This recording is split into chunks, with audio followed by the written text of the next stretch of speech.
नमस्कार, हितगुज या आमच्या खास कार्यक्रमात आज आपण स्माइल मेकओव्हर आणि डेंटल अलाइनर या विषयावर चर्चा करणार आहोत आणि त्यासाठी डॉक्टर प्रियंका सावकार नवले आपल्यासोबत स्टुडिओमध्ये आहेत। डॉक्टर, स्वागत आहे तुमचं स्टुडिओमध्ये। थँक्यू। तर डॉक्टर प्रियंका सावकार नवले या पुण्यातील प्रसिद्ध ऑर्थोडॉन्टिस्ट आणि स्माइल स्पेशालिस्ट म्हणून नावाजलेले आहेत। त्यांनी महाराष्ट्र हेल्थ युनिव्हर्सिटीमधून BDS ही पदवी डिस्टिंक्शनमधून 2006 साली घेतली। MDS हे पोस्ट ग्रॅज्युएट त्यांनी ऑल इंडिया एंट्रन्समधून उत्तीर्ण होऊन 2011 साली बंगलोर युनिव्हर्सिटीमधून पूर्ण केलं। त्यांचे राष्ट्रीय आणि आंतरराष्ट्रीय जर्नल्समध्ये लेख प्रकाशित झालेले आहेत। अनेक कॉन्फरन्समध्ये त्यांना बेस्ट पेपर आणि बेस्ट पोस्टर प्रेझेंटेशनचे अवॉर्ड देखील मिळालेले आहेत। पुण्यातील 35 पेक्षा अधिक डेंटल क्लिनिकच्या अनेक रुग्णांच्या ब्रॅकेट ट्रीटमेंटच्या करतात त्या आणि सध्या त्या यशवंतराव चव्हाण डेंटल कॉलेजमध्ये प्राध्यापिका आहेत। त्यांना 2017, 2018, 2019 या 3 वर्षात त्यांना orthodontist of year, outstanding dentist of the year, heroic dentist of the year award मिळालेले आहेत। त्यांचं डेक्कन डेंटल क्लिनिक हे पुण्यातील नावाजलेलं क्लिनिक असून त्यांनी उपचार केलेल्या पेशंट्सच्या प्रतिसादामुळे इंटरनेट युजर्सकडून टॉप रेटेड आणि मोस्ट रिव्ह्यूड क्लिनिक म्हणून गणले जातं। त्याचबरोबर माणसांपासून ते अगदी सेलिब्रिटीपर्यंत अनेकांना डॉक्टर प्रियंका यांनी परफेक्ट स्माइल डिलिव्हर केला आहे। स्माइल फॉर ऑल हा त्यांचा मोटो असून तो जास्तीत जास्त लोकांपर्यंत पोहोचावा यासाठी त्या नेहमीच धडपड करत असतात। Best clinical team, best dental clinic आणि best bracket clinic of Maharashtra असे अनेक पुरस्कार यांच्या या डेक्कन डेंटल क्लिनिकला मिळालेले आहेत। त्यांच्या या क्लिनिकला 10 पेक्षा जास्त BDS आणि MDS डॉक्टर्स अविरत कार्यरत करत असतात। त्यांचे स्वतःचे डायग्नोस्टिक्स सेंटर हे क्लिनिकमध्येच असल्यामुळे ॲक्युरेट डायग्नोस्टिक्स आणि ट्रीटमेंट प्लॅनिंग करणं त्यांच्यासाठी सहजच शक्य आहे। चला तर मग आता विषयाकडे वळूयात। तर डॉक्टर, सगळ्यात आधी स्माइल मेकओव्हर म्हणजे काय आणि ते कोणी करावं? ओके, स्माईलबद्दल बोलायचं झालं तर पहिले मी सांगेल की हे one of the most important facial expression आहे, ज्याच्या थ्रू आपण इंटरॅक्ट करतो, अट्रॅक्ट करतो आणि रिॲक्टसुद्धा करतो। तर जेव्हा आपण स्माईलचा विचार करतो तेव्हा लोकांना वाटतं की हे फक्त दातांशी निगडीत आहे, पण दात हे आपले जबड्यामध्ये रुतलेले असतात आणि दात आणि जबड्यांच्या ठेवणीमुळे चेहऱ्याची ओव्हरऑल ठेवण होत असते। जर तुमचं स्माईल परफेक्ट असेल तर चेहरा सुंदर वाटतो। त्यामुळे स्माईल मेकओव्हर म्हणजे थोडक्यात डेंटिस्टकडे जाऊन काही अप्लायन्सच्या मदतीने किंवा काही डेंटल प्रोसिजर थ्रू जर तुम्ही तुमचं स्माईल खुलवत असाल किंवा ते परफेक्ट करत असाल तर त्याला स्माईल मेकओव्हर म्हटलं जातं। आता हा कोणासाठी करावा, याला वयाची कुठलीही मर्यादा नाही आहे। अगदी लहान मुलांपासून, मी म्हणेल 13 वर्षामध्ये मुलांमध्ये आणि मुलींमध्येही सगळे परमनंट टीथ आलेले असतात, त्या वयापासून तर अगदी प्रौढांपर्यंत म्हणजे 50 to 55 इयर्सच्या अडल्ट्सपर्यंत सुद्धा जर तुमची हिडांची कंडिशन चांगली असेल, बोन सगळं व्यवस्थित असेल तर स्माईल मेकओव्हर हा करता येतो। आता तो कशासाठी करावा तर बेसिकली 3 गोष्टींसाठी तो करण्यात येतो। पहिलं असतं इस्थेटिक हार्मनी। जेव्हा इस्थेटिक हार्मनी म्हटलं जातं तर 80% पेशंट्समध्ये स्माईल मेकओव्हर हा चांगलं दिसण्यासाठी केला जातो। त्यामुळे स्माईल जर छान असेल तर चेहराही चांगला दिसतो, त्यामुळे इस्थेटिक हार्मनीसाठी करावा। दुसरं म्हणजे फंक्शनल इफिशियन्सी। जेव्हा फंक्शनल इफिशियन्सी म्हटलं जातं तर दातांचा रोल हा नुसता दिसण्यामध्ये नसतो, ते अन्न चावण्यासाठी आणि त्याच वेळेला बोलण्यासाठी सुद्धा वापरले जातात। तर अन्न चावताना जर तुम्हाला काही प्रॉब्लेम येत असतील, तुमचे दात वेडेवाकडे असतील तर पुढे जाऊन इंडायजेशनचा प्रॉब्लेम, नंतर मायक्रो न्यूट्रिएंट डिफिशियन्सीज हा प्रॉब्लेम सुद्धा होऊ शकतो। त्यामुळे प्रॉपर अन्न चावण्यासाठी ॲज वेल ॲज स्पीचमध्ये जर तुम्हाला काही प्रॉब्लेम असेल, काही शब्द उच्चारताना जर तोंडाबाहेर तुंक येत असेल किंवा काही शब्दांचे उच्चार जर स्पष्ट होत नसतील तर अशा वेळेला स्पीच इम्प्रूव्ह करण्यासाठी पण स्माईल मेकओव्हर हा केला जातो। थर्ड मी म्हणेल स्ट्रक्चरल बॅलन्स। जसं मी आधी पण सांगितलं की दात हे जबड्यामध्ये रुतलेले असतात, दातांमुळे आणि जबड्यामुळे चेहऱ्याची ठेवण सुधारत असते, तर ह्या सगळ्यांचा स्ट्रक्चरल बॅलन्स मेंटेन करण्यासाठी पण स्माईल मेकओव्हर केला जातो। चौथी आणि सगळ्यात महत्त्वाची गोष्ट जी आजकाल खूप इम्पॉर्टंट आहे ती म्हणजे सायकोसोशल डेव्हलपमेंट। चांगलं दिसल्यामुळे बऱ्यापैकी आपल्या सायकोलॉजिकल आणि सोशल सर्कलवरती इम्पॅक्ट पडत असतो। ज्या पेशंटचे दात खूप तोंडाच्या बाहेर आलेले असतात ते नॉर्मली सोशल गॅदरिंगला जाणं अवॉइड करता, मोठ्या जॉब प्रोफाईलला अप्लाय करायला त्यांना वाटतं की माझ्यात काहीतरी कमी आहे, पण स्माईल हा एक्सटर्नल फॅक्टर आहे। इंटरनल त्यांचं IQ वगैरे सगळं ठीक असून पण त्यांच्या मनामध्ये न्यूनगंड निर्माण होतो। तर सायको सोशल डेव्हलपमेंट प्रॉपर होण्यासाठी स्माईल मेकओव्हर हा केला गेला पाहिजे। नक्कीच। डॉक्टर, दात हे जे सरळ करण्याच्या नेमक्या कोणत्या पद्धती आहेत त्याबद्दल आमच्या प्रेक्षकांना सांगा। ओके, दात सरळ करण्यासाठी जे खूप वर्षांपासून चालत आलेली पद्धत आहे, जी बऱ्याच बऱ्याच लोकांना माहिती असेल, डेंटल ब्रेसेस त्याला म्हटलं जातं किंवा क्लिप्स किंवा पिना म्हटलं जातं. ही महत्त्वाची एक जुनी पद्धत आहे, ज्यामध्ये दातांवरती ब्रॅकेट्स लावले जातात. त्या ब्रॅकेटमधनं वायर पास होत असते आणि त्याच्या साहाय्याने दात अलाइन होत असतात. तर याचे प्रामुख्याने 2 प्रकार असतात. दात कुठल्या ब्रेसेस कुठल्या मटेरियलपासून बनलेले आहेत त्यानुसार त्यांचे 2 टाईप्स येतात. एक असतात मेटल ब्रेसेस जे स्टेनलेस स्टीलपासून बनलेले असतात आणि दुसरे असतात सिरामिक ब्रेसेस जे ग्लाससारख्या मटेरियलपासून बनलेले असतात. दुसरं म्हणजे ते दाताच्या कुठल्या सरफेसवर लावले जातात. जर ते दाताच्या बाहेरच्या बाजूला लावले जात असतील तर त्याला लेबियल ब्रेसेस म्हटलं जातं आणि दाताच्या आतल्या साईडला म्हणजे कुणाला दिसणार नाही असं लावलं जात असतील तर त्याला लिंग्युअल ब्रेसेस म्हटलं जातं. तर हे ब्रेसेसचे काही जुने चालत आलेले प्रकार आहेत, पण यांना सगळ्यांना एक बेस्ट ऑल्टरनेटिव्ह सध्या आलेला आहे तो म्हणजे डेंटल अलाइनर्स. डेंटल अलाइनर्स म्हणजे हे प्लास्टिकचे ट्रेज असतात जे प्रत्येक पेशंटसाठी कस्टमाइज केले जातात. त्यांच्या दातांच्या ठेवणीनुसार त्यांच्यासाठी ते ट्रेज बनवले जातात. हे कॅड कॅम जनरेटेड असतात, त्याच्यामध्ये ॲडेड फोर्स व्हॅल्यूज असतात आणि हे ट्रेज लावल्यानंतर दात ॲटोमॅटिकली अलाइन होत राहतात आणि एव्हरी 15 डेजला पेशंटला ते चेंज करायचे असतात. तर आज जे आपण मेन बोलणार आहोत ते डेंटल अलाइनर्स ह्या उपचार पद्धतीबद्दल बोलणार आहोत. नक्कीच. तर डॉक्टरांकडून ट्रीटमेंट घेतलेल्या काही पेशंटच्या प्रतिक्रिया आपण ऐकूया. माझं नाव ऋतिका. माझे दात खूप वेडेवाकडे होते आणि मी ॲज अ मेकअप आर्टिस्ट मला ब्रेसेस लावायचे नव्हते. मी माझी ट्रीटमेंट फायर चालू केली आणि गेले 3-4 महिने झाले माझी ट्रीटमेंट चालू आहे आणि मी त्या ट्रीटमेंटसोबत खूप खुश आहे, कारण की मला थोडा फरक जाणवायला लागला आहे आणि नक्कीच मला याचा जास्ती फरक जाणवेल. Thank you fire. तर आत्ताच या पेशंटची प्रतिक्रिया आपण पाहिली, कशा पद्धतीने त्यांना यानंतर या ट्रीटमेंटनंतर फरक पडलेला आहे. तर डॉक्टर, पुढचा प्रश्न माझा असा आहे की अलाइनरची उपचार पद्धती जी काही असते ती कशा पद्धतीने केली जाते आमच्या प्रेक्षकांना सांगा. ओके. अलाइनरच्या उपचार पद्धतीबद्दल बोलायचं झालं तर मी ते 2 सेगमेंटमध्ये थोडंसं सांगते. एक जर पेशंट आमच्या क्लिनिकला डायरेक्टली आला, जसं पुण्यातल्या क्लिनिकला आला तर त्याचं ॲक्च्युअल कन्सल्टेशन होतं. पुण्याच्या बाहेरील जे पेशंट असतील त्यांचं व्हिडिओ कन्सल्टेशन केलं जातं. कन्सल्टेशनमधले आमचा मेन फोकस हा असतो की पेशंटची चीफ कंप्लेंट कुठली आहे, मेन प्रॉब्लेम त्यांना कुठला वाटतोय. जर दातांमध्ये फटा असणं हा मेन प्रॉब्लेम असेल किंवा दात पुढे आलेलं हा मेन प्रॉब्लेम असेल तर त्या प्रॉब्लेमवरती फोकस केला जातो. Second, during consultation, video consultation किंवा ॲक्च्युअल कन्सल्टेशनमध्ये पेशंटचे काही पिक्चर्स घेतले जातात. त्यांच्या वरच्या आणि खालच्या दातांचं स्कॅनिंग केलं जातं. जर बाहेरगावचे पेशंट असतील तर जवळच्या डेंटिस्टकडनं ते त्यांचं स्कॅनिंग करून घेऊ शकता किंवा माप घेऊ शकता. आमच्याकडे ते माप एकदा डिजिटल फॉर्मॅटमध्ये आयदर मेल थ्रू किंवा व्हॉट्सॲप थ्रू आलं किंवा कुरिअर केलं गेलं तर त्यानंतर त्या पेशंटच्या त्या मॉडेल्सचे ॲक्च्युअल व्हर्च्युअल सेटअप्स बनवले जातात. व्हर्च्युअल सेटअप्सवरती ट्रीटमेंट करून फायनल रिझल्ट पेशंटचा कसा असणार आहे, म्हणजे दात ह्या पोझिशनला होते आणि ट्रीटमेंटच्या नंतर ते कुठल्या पोझिशनला जातील याचे व्हिडिओज मल्टिपल अँगल्सने बनवले जातात. ते पेशंटबरोबर within span of 3 days share होता. एकदा पेशंटने ते अप्रूव्ह केलं की हां मला ह्या पोझिशनला फायनल आलेले दात मला चालणार आहे, तर इमिजिएटली आफ्टर 3 डेज त्यांना त्यांचे अलाइनरचे सेट हे डिलिव्हर होत असतात.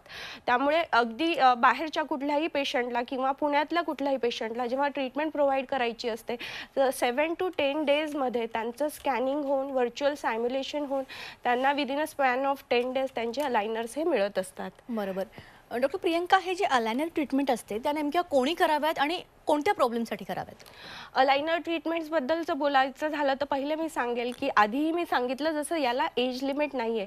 13 इयर्सपासून तर अगदी प्रौढांपर्यंत 55-60 वर्षाच्या वयापर्यंत ही सर्वांना करता येते.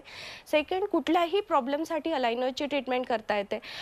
पूर्वीच्या काळी म्हणजे असं म्हटलं जायचं की दात खूप पुढे असतील तर ब्रेसेसच लावावे लागतील किंवा दात काढून ब्रेसेसची ट्रीटमेंट जर झाली असेल तर ती अलाइनरने होऊ नाही शकत आहे.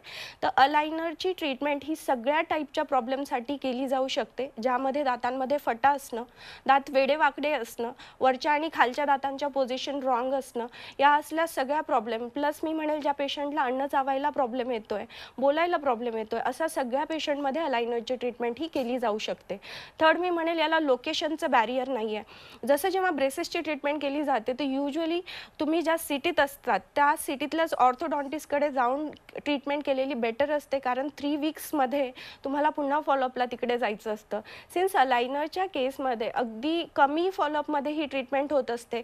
काही पेशंटचे हार्डली 2 फॉलोअप होता, कारण बाकीचे जे अलायनरचे सेट असतात ते तुम्हाला कुरिअर केले जाऊ शकतात. त्यामुळे याला लोकेशनचं बॅरियर नाही आहे.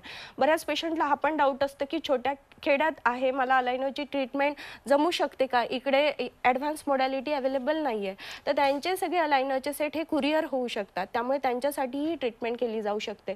चौथं मी म्हणेल, ज्यांचे जॉब प्रोफाईल असे आहेत की ज्यांना खूप बोलावं लागतं, खूप लोकांना किंवा कॅमेराला फेस करावं लागतं, अशा सगळ्या पेशंटसाठी प्लस ज्यांच्या मल्टिपल व्हिजिट्स किंवा ट्रॅव्हलिंग खूप होत असतं, अशा पेशंट्सला ज्यांना फॉलोअप्सला जाणं जमत नसेल, अशांसाठी पण अलायनरची ट्रीटमेंट हा बेस्ट ऑल्टरनेटिव्ह आहे. सिन्स अलायनरचा थिकनेस हा खूप कमी असल्यामुळे ते तोंडात घालून तुम्हाला स्पीच किंवा बोलताना जसं ब्रेसेसने कधी कधी त्रास होऊ शकतो तसा अलायनर्सने होत नाही.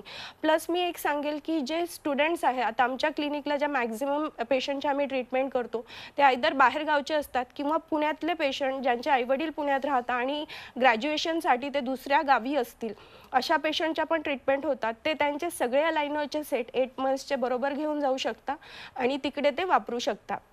6वं मी सांगेल की जे पेशंट ज्यांचं एक सोशल इव्हेंट्स काही प्लॅन झालेले आहेत, सपोज कोणाचं वेडिंग प्लॅन झालेलं असेल, एंगेजमेंट प्लॅन असेल, आणि अशा वेळेला त्यांना वाटतं की ह्या पर्टिक्युलर दातांच्या पोझिशन मला चेंज करायच्या आहे, पण मी ब्रेसेस नाही लावू शकत कारण माझं प्री वेडिंग शूट आहे, असल्या सगळ्या पेशंटला अलायनरच्या ट्रीटमेंट ड्युरिंग ती फेज चालू असताना करता येतात. कारण अलायनर्स घातलेले अगदी 1 ते 1.5 फुटाच्या अंतरावरच्या माणसालाही लक्षात येत नाही. त्यामुळे ह्या सगळ्या पेशंटसाठी अलायनरची ट्रीटमेंट होऊ शकते. नक्कीच. तर ही ट्रीटमेंट केलेल्या एका पेशंटची प्रतिक्रिया आपण पाहूया.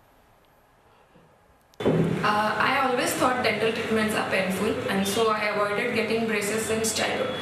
But when I heard about fire aligners, that they are very comfortable and painless, I gave it a try, and now after 7 to 8 months, I have a great smile, lovely smile, and I'm glad that I chose fire aligners. Thank you.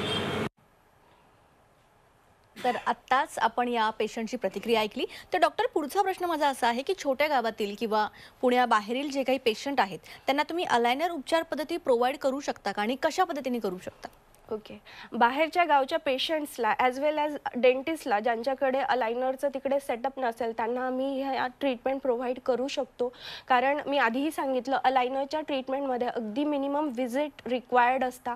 First व्हिजिटला त्यांचं video consultation होऊ शकतं. Video कन्सल्टेशनमध्ये आमचे सगळे dentist त्यांना guide करतील. त्यांची chief complaint, main problem कुठला आहे, काय काय गोष्टी सॉल्व करायच्या याची लिस्ट बनवली जाईल. 2 बेसिक एक्सरे ॲडवाईज केले जातात जे कुठल्याही छोट्या गावात होऊ शकतं. आणि पेशंटचं जे रेकॉर्ड असतं ते कुठल्याही डेंटिस्टकडनं घेऊन त्यांनी आम्हाला कुरिअर केलं किंवा मेल केलं तरी आम्हाला त्याच्यावरती व्हिडिओ सायम्युलेशन करता येतं. एकदा त्यांचे व्हिडिओ जनरेट झाले तर ट्रीटमेंटच्या आधीच पेशंटला आयडिया असते की माझ्या दातांची पोझिशन ही होती आणि फायनल पोझिशन अशी असणार आहे, मला एवढे सेट्स लागणार आहे अलायनरचे आणि टोटल ट्रीटमेंट ड्युरेशन 8 मंथ्सचा राहील किंवा 6 मंथ्सचा राहील. हे सगळं एवढं प्रेडिक्टेबल आहे की त्याचा डिसिजन घेणं पेशंटसाठी सहज शक्य होतं.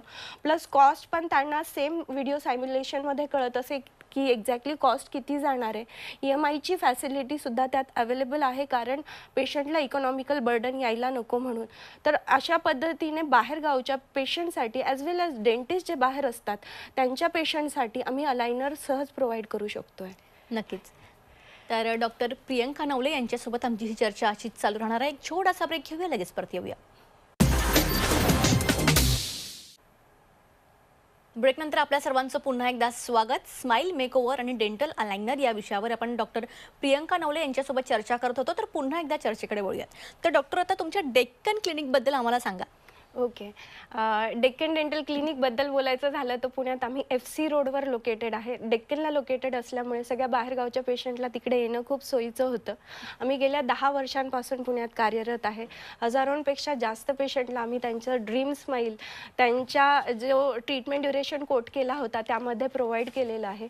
आमच्याकडे सगळ्या प्रकारच्या डेंटल ट्रीटमेंट, सगळ्या प्रकारच्या, जेव्हा मी बोलते आहे डेंटल ट्रीटमेंट त्यामध्ये एकदम ॲडव्हान्स ट्रीटमेंट जसं लेझर मी म्हणेल किंवा टीनेजर टीनेजर्समध्ये पॉप्युलर असलेला ट्रीटमेंट डेंटल ज्वेलरी मी म्हणेल, किंवा अडल्ट्समध्ये एकदम प्रौढांमध्ये कवळी देणं किंवा RPD देणं असल्या प्रकारच्या ट्रीटमेंट, आणि अगदी छोट्या बच्चूंच्या सर्जिकल ट्रीटमेंट ॲज वेल ॲज ग्रोथ मॉडिफिकेशन यासारख्या ॲडव्हान्स ट्रीटमेंट या सगळ्या अंडर वन रूफ केल्या जातात. प्लस यामध्ये मी म्हणेल की मेनली आमचा फोकस स्माईल डिझायनिंगवरती असतो. त्यामध्ये पण ब्रेसेसचे सगळे टाईप्स प्लस अलाइनर्स वेगळ्या वेगळ्या पद्धतीचे सगळ्या टाईप्सचे अलाइनर्स क्लिनिकमध्ये अवेलेबल आहे. अंडर वन रूफ सगळे मल्टिपल लाईक BDS MDS जवळजवळ 15पेक्षा जास्त डॉक्टर्सची टीम मंडेपासून संडेपर्यंत 9 to 9 क्लिनिकला वर्क करत असते. आम्ही संडेला क्लिनिक ओपन फक्त यासाठी ठेवलं आहे की जे पेशंट बाहेरून येतात त्यांना पुण्यात राहणं 2 दिवसांची ट्रीटमेंट असेल तर त्यांच्यासाठी सगळं कन्व्हिनियंट व्हावं म्हणून कधी कधी दिवसातले 14 तासही काम केलं जातं. स्माईल फॉर ऑल हा माझा मोटो होता आणि माझा तो प्रत्येक टीम मेंबरमध्ये खूप मुरलेला आहे. जेव्हा स्माईल फॉर ऑल म्हटलं जातं त्यावेळेला 3 गोष्टींचा आम्ही विचार करतो. फॉर ऑल डेंटल प्रॉब्लेम्स, असा एकही डेंटल प्रॉब्लेम नको की ज्यांची ट्रीटमेंट आम्हाला नाही प्रोव्हाइड करता येणार. यासाठी ॲडव्हान्स मोडॅलिटी कुठल्या आल्या तर आम्ही त्याच्यावर रिसर्च करतो आणि ती लगेच क्लिनिकमध्ये आणतो. सेकंड, ऑल जेव्हा म्हटलं जातं तेव्हा ऑल एज ग्रुप, अगदी छोट्या बाळांपासून ज्यांना क्लेफ्ट लिप क्लेफ्ट पॅलेट असे प्रॉब्लेम असतील, फीडिंगला त्रास होत असेल त्या बच्चूंपासून तर अगदी वृद्धांपर्यंत ज्यांच्या तोंडात एकही दात नाही आहे अशा सगळ्यांच्या advance treatment under one roof होता.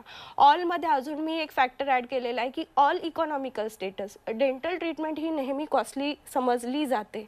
आम्ही ट्रीटमेंटचे कधीही पेशंटला ऑप्शन देताना एक मेजर ऑप्शन देऊन थांबत नाही. त्याच्यामध्ये 3 टाईपच्या ट्रीटमेंट दिल्या जातात. त्यातली ज्यांना जी जमत असेल, जी अफोर्डेबल असेल, कारण आयडियल ट्रीटमेंट प्रत्येकाला करून घेणं कधी कधी शक्य नसतं. अशा वेळेला कमी खर्चाच्या ट्रीटमेंटसुद्धा आम्ही त्यांना सांगत असतो जेणेकरून त्यांना ट्रीटमेंट चूज करायला मदत होते. तर अशा पद्धतीने सगळ्या टीम मेंबर्सच्या आणि माझ्या पेशंटच्या सपोर्टमुळे आम्ही आज इथपर्यंत आलेलो आहे. त्यामुळे ह्या कार्यक्रमाच्या निमित्ताने मला माझ्या टीम मेंबरला थँक्स म्हणावंसं वाटेल आणि माझ्या पेशंट्सला सुद्धा ज्यांनी आम्हाला एवढा सपोर्ट केलेला आहे. नक्कीच. कार्यक्रमाच्या शेवटी आमच्या प्रेक्षकांना तुम्हाला कोणता सल्ला द्यायचा आहे? ओके, प्रेक्षकांना मला एकच सांगायचं आहे की तुम्हाला वाटत असेल की आपल्या दातांमध्ये काही प्रॉब्लेम आहे किंवा माझ्या स्माईलमध्ये काहीतरी, तुमच्या स्माईलमध्ये काहीतरी इश्यू आहेत. बऱ्याच वेळेला असं असतं की यंग एजमध्ये असताना आपल्याला त्या गोष्टी करणं शक्य नाही होत किंवा आपण कामाच्या व्यापात अडकलेलो असतो. साधारणतः 30-40 नंतर जेव्हा आपण स्वतःचा जास्त विचार करायला लागतो त्यावेळेला कळतं की आता मी पैसे पण कमवतोय, मला माझं स्माईल मेकओव्हर करायचं आहे. अशा वेळेला ब्रेसेसची ट्रीटमेंट तुम्ही करून घेताना तुम्हाला वाटतं की ह्या वयात मी ब्रेसेस लावले तर काय लोक काय म्हणतील. तर अशा सगळ्या पेशंटसाठी अलाइनर सारखी उपचार पद्धती आलेली आहे जी लावल्यानंतर लिटरली कुणालाच कळून येत नाही की तुमचा स्माईल मेकओव्हर होतोय. Within a span of me म्हणेल 8 to 10 months तुम्हाला तुमचं ड्रीम स्माईल मिळालेलं असतं. त्यामुळे जर अशा काही म्हणजे मल्टिपल फॅक्टर्समुळे मी म्हणेल कधी कधी इकॉनॉमिकल बॅरियर असतील, कधी कधी असं वाटत असेल लोकांना कळायला नको, तर ह्या गोष्टींना अलाइनर्सचा हा बेस्ट ऑप्शन अवेलेबल आहे. त्यामुळे त्याचा मॅक्झिमम फायदा करून घ्या. आयुष्य हे सुंदर आहे, ते सुंदर पद्धतीने हसत जगा. नक्कीच. आता आलायनर ही जी ट्रीटमेंट तुम्ही सांगितली ही कमीत कमी कोणत्या एज ग्रुपमध्ये आहे? म्हणजे अगदी लहान मुलाला सुद्धा आपण ह्याची ट्रीटमेंट करू शकतो का आणि ते सेफ आहे का? हो, अलाइनरच्या ट्रीटमेंटच्या सेफ्टीबद्दल सांगायचं झालं तर ते ब्रेसेसपेक्षा कमी इमर्जन्सीज अलाइनरच्या ट्रीटमेंटमध्ये होत असतात.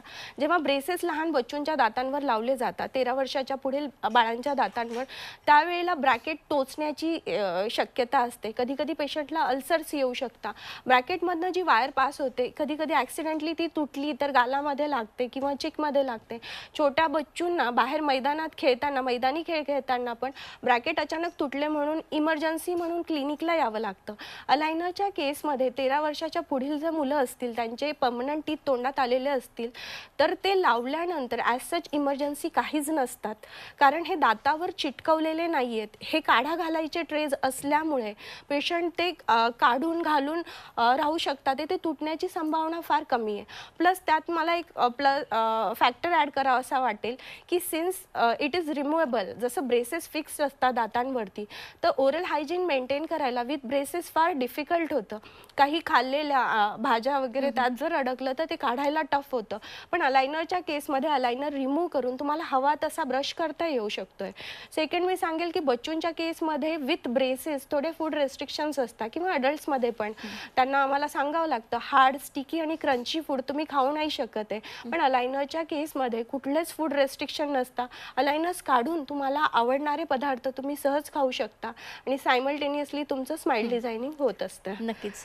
तुम्ही या ठिकाणी आलात आणि खूप चांगली माहिती आमच्या प्रेक्षकांना दिलीत, त्यासाठी तुमचे मनापासून धन्यवाद. Thank you so much.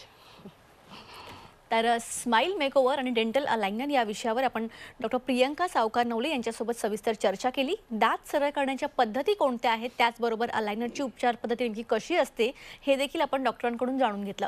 कार्यक्रमात आता वेळ झाली इथेच थांबण्याची. ताज्या बातम्यांकरिता पाहत रहा C24 तास.